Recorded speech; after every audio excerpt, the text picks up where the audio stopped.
সুপ্রিয় দর্শক, আসসালামু আলাইকুম। সবাই কেমন আছেন? আশা করি সবাই ভালো আছেন। আজকে চলে এলাম আরও একটি নতুন ভিডিও নিয়ে। আজকে আসি নাটোর জেলার নলডাঙ্গা থানার ব্রহ্মপুর গ্রামে। আজকে কথা বলবো একজন শিক্ষিত সফল উদ্যোক্তার সাথে, যে কিনা লেখাপড়া করে চাকরির পেছনে না ছুটে নিজেই করে নিয়েছে নিজের কর্মসংস্থানের ব্যবস্থা। এখন সেই তরুণ উদ্যোক্তার সাথে কথা বলবো, জানবো তার সফলতার গল্প, কিভাবে করছে সে মুরগি পালন, আর কেমনই বা হচ্ছে তার লাভ, আর সেই থেকে কিভাবে চলছে তার সংসার, সব কিছু জানবো তার কাছে। আসসালামু আলাইকুম। ওয়ালাইকুম আসসালাম। রবিন ভাই, ভালো আছেন? আলহামদুলিল্লাহ, আপনি কেমন আছেন ভাই? এই তো ভালো আছি, আল্লাহর রহমতে ভালোই আছি। তো আপনার খামার কেমন চলছে? আমার আলহামদুলিল্লাহ অনেক ভালো চলতেছে। আর আল্লাহর দয়ায় অনেক ভালো। আপনার ঠিকানাটা বলেন তো, কোথায়? ঠিকানা নাটোর জেলা নলডাঙ্গা থানা, ব্রহ্মপুর গ্রাম। তো মুরগি তো ভালোই দেখা যাচ্ছে। এগুলো কি মুরগি রাখছেন?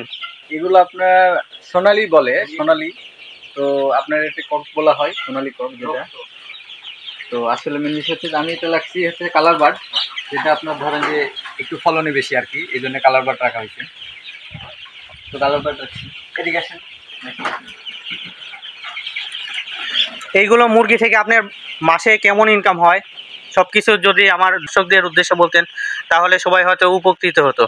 আসলে মেন বিষয় হচ্ছে কি, মুরগির একটা বিষয় আসলে একটা জিনিস মুরগির বিষয়টা মাথার ভিতরে রাখলে ভালো হয়। সেটা হচ্ছে কি, মুরগি যদি আমি পালন করতে যাই, সর্বপ্রথমে আমার মুরগির দেখতে হবে মুরগি মারা গেল কতগুলো। এই জন্য আর কি মুরগির উপরে ডিপেন্ড করে লাভ ডিপেন্ড করে, আসলে প্রফিটটা এই তো। হ্যাঁ, আসল প্রফিটটা ডিপেন্ড করে।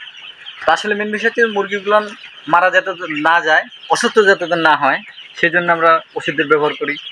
তো এইভাবে আমাদের একটু খরচ একটু বেশি হয়, কিন্তু যে মুরগির লাভটা বেশি থাকে। দেখা যাচ্ছে যে 100 মুরগিতে আপনার 5,000 টাকা লাভ থাকে, কিন্তু এর মধ্যে আবার ইয়ে আছে যে 500 মুরগি করতে পারলে আপনার 25,000 টাকা 20,000 টাকা লাভ হয়। তো এই জন্য আমার মুরগিতে অনেক প্রফিট আর অনেক ভালো লাভ হয়। ওই মুরগি আমি বেশি করতে পারি। মুরগি আপনি 100-200 যখন করবেন তখন বেশি লাভ আসেন, বা আপনার বেশি ইনকাম হয় না। সাপ্তাহিক বা মাসিক একটা ইনকাম যে থাকে, সেই ইনকামটা হয় না। তো আমরা বেশি করে মুরগি পালন করলে বেশি লাভ, প্রফিট বেশি পাওয়া যায়। তো এতটুকুই বললাম, এর থেকে তো আর বেশি প্রফিট। এখন তো আসলে দেখা যায় যে অনেকে আছে পড়ালেখা করে চাকরি করে। তো আপনি আসলে পড়ালেখা শেষ করে আপনি এই খামার কেন করলেন? আসলে মেন বিষয় হচ্ছে কি, এখন চাকরির পরিস্থিতি বা বাংলাদেশের যে অবস্থান এখন বর্তমান, চাকরি বাকরি করতে গেলে কেউ চাকরি বাকরি পায় না। তো আমি চিন্তা ভাবনা করলাম যে চাকরি বাকরি আমি যদি করতে যাই, আমার আরও মানে এর ভেতর কিছু ক্যাশ ইয়ে করতে হয়। তো আমি ওই ক্যাশটা দিয়েই মুরগি চাষ করা শুরু করছি। তো মুরগি চাষ করা শুরু করছি, তো মুরগি থেকেই আমার যাই হোক মোটামুটি ইনকাম হয়। তো এই জন্য চাকরি বাকরির কোনো প্রয়োজন হয় না। আর দেখা যাচ্ছে যে চাকরি বাকরি করতে গেলেও আমার যে 20,000-30,000 টাকা ইনকাম হতো, আমার মুরগি থেকেই 20,000-30,000 টাকা ইনকাম হচ্ছে। আর আমি আমার ছেলে মেয়ে বউ সন্তান নিয়ে আপাতত ভালোই আছি আর কি। রবিন ভাই, তো আসলে আপনার থেকে অনেক কথাই শুনলাম। তো এখন মুরগি আপনার কতগুলো আছে? আমি এখানে মুরগি উঠাইছি 400 পিস। তো 400 পিসে আমার এক পিসও মারা যায় নাই। তো আমি এটা থেকে আশা করতেছি যে বর্তমান যে হচ্ছে যে আমার মুরগিতে 20,000-30,000 টাকা আমি লাভ আশা করতেছি এক মাসে?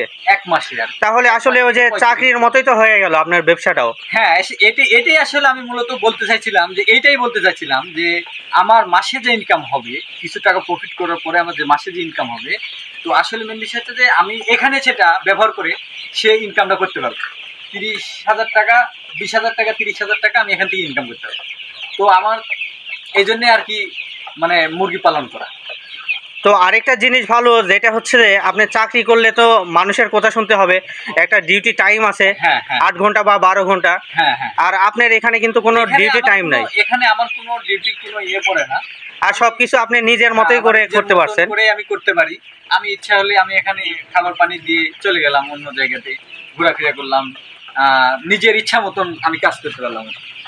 তো এই জন্য আমার এই উদ্যোগটাই আমার সবচেয়ে ভালো, যে আমি নিজের ইচ্ছায় সব কিছু করতে পারতেছি। এই জন্যে আমি মুরগি পালনটাই বেশি মানে মূল্যায়ন করতেছি আর কি। চাকরির থেকে আমার মুরগিটাই সর্বোচ্চ ভালো এবং সর্বোচ্চ বেস্ট। আর এখানে মনে হয় মোটামুটি সফলতাও আছে। আপনার কোনোবার কি লস হয়েছে? না, আমার লস লাভ তো এই দুইটা মিলেই তো ব্যবসা আর কি। হ্যাঁ, এই জন্যই ব্যবসা, এই জন্য আর কি ব্যবসা। হ্যাঁ, ব্যবসাতে এই জন্যই বরকত আছে। হ্যাঁ, লস হয় আসলে, মেন বিষয় হচ্ছে লস হয়, কিন্তু লস হলে তেমন লস হয় না, লাভের অংশটাই বেশি থাকে। কোথায় থেকে খাবার আনেন? এটা তো আমাদের নলডাঙ্গা উপজেলা যেটা বা থানা যেটা বলি আমরা, নলডাঙ্গা উপজেলা থেকে আমার খাবার আসে। এটা হচ্ছে যে নারিশ। এক বস্তা খাবারের দাম কত? এক বস্তা খাবারের দাম আপনার মোটামুটি 3500 টাকা করে। এটা হচ্ছে নারিশ কোম্পানি। আগে তো অনেক খাবারের দাম কম ছিল, হ্যাঁ, তখন অনেক লাভ হতো, কিন্তু এখন মনে হয় একটু লাভ কম হচ্ছে। এখন লাভ কম বলতে গেলে কি যে আগে মুরগির দামও কম ছিল, এই জন্যে খাবারের দামও কম ছিল। এখন মুরগির দামও বেশি আছে, খাবারের দামটাও বেশি আছে, কিন্তু এখন একটু মাঝখানে মুরগির দামটা একটু কম আছে, এই জন্য আর কি খাবারের দাম বেশি হয়ে যাচ্ছে আর কি। আর কিছুদিন আগে কুরবানি ঈদ গেল, এই জন্য হয়তো আরো একটু মুরগির দাম কম আছে। হ্যাঁ, হ্যাঁ, তো এটা তো আসলে বাজার না, সবকিছু ঠিক হয়ে যাবে। হ্যাঁ, এটাই আল্লাহর কাছে দোয়া করি যে সব কিছু যেন ঠিক হয়ে যায়, প্রফিট যেন আমি একটু বেশি পাই। আমি তো এবার আশা করতেছি যে কুরবানি ঈদের জন্য কিছুটা দাম কম ছিল, আশা করি যেন দাম একটু বেশি হয়। আমরা আল্লাহর কাছে দোয়া করি আল্লাহ যেন আমাদের মানে খামার উদ্যোক্তাদের জন্য খামারদের সাহায্য সহযোগিতা থাকে, এবং কি দেখা যাচ্ছে যে দামটা একটু বৃদ্ধি করে। আল্লাহর কাছে দোয়া করি আমরা। তো আপনার গল্পটা শুনলাম, আসলে আপনি একটা ভালো কাজ করছেন। আর এখন আমার দর্শকদের উদ্দেশ্যে, যারা খামার করতে চায় তাদের উদ্দেশ্যে আপনার মানে কথা কি হবে সেটা একটু বলেন, মানে তাদেরকে কি বলতে চান? তাদেরকে বলতে চাই একটি কথাই, যে তারা যে মুরগি পালন করবে, মুরগির পিছনে শ্রম দিতে হয়, কষ্ট করতে হয়।